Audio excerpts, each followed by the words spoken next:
अभी तक आपने इस चैनल को सब्सक्राइब नहीं किया है तो सब्सक्राइब कर दीजिए और बेल आइकन को प्रेस कर दीजिए, जिससे इस चैनल पर प्रस्तुत होने वाली पुराण की बात और कथाएं आप तक पहुंचती रहे।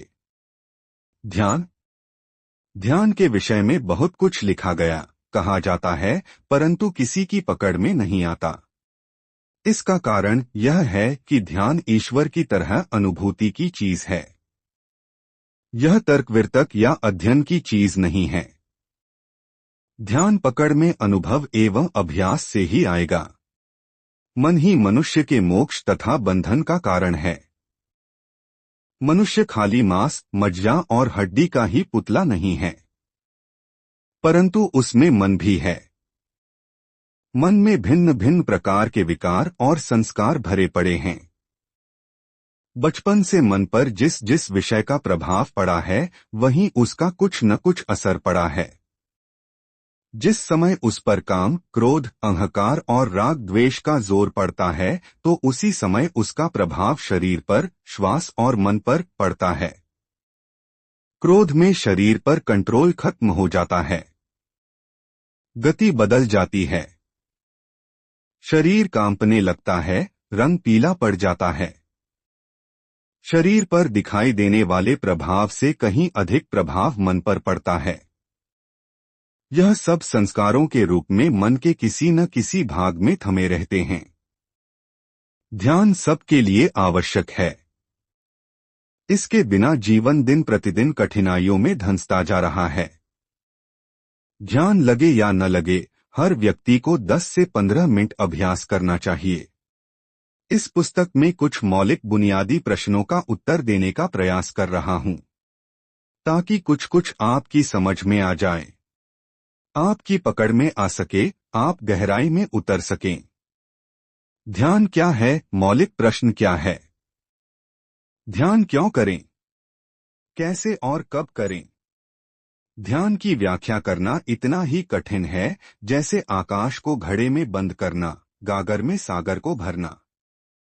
जैसे सुंदरता, अच्छाई या भगवान की व्याख्या करना कठिन है।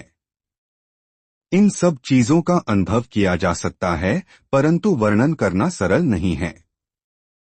इन्हें शब्दों में बांधना सरल नहीं है। ऐसी चीजों की परिभाषा अपूर्ण होगी।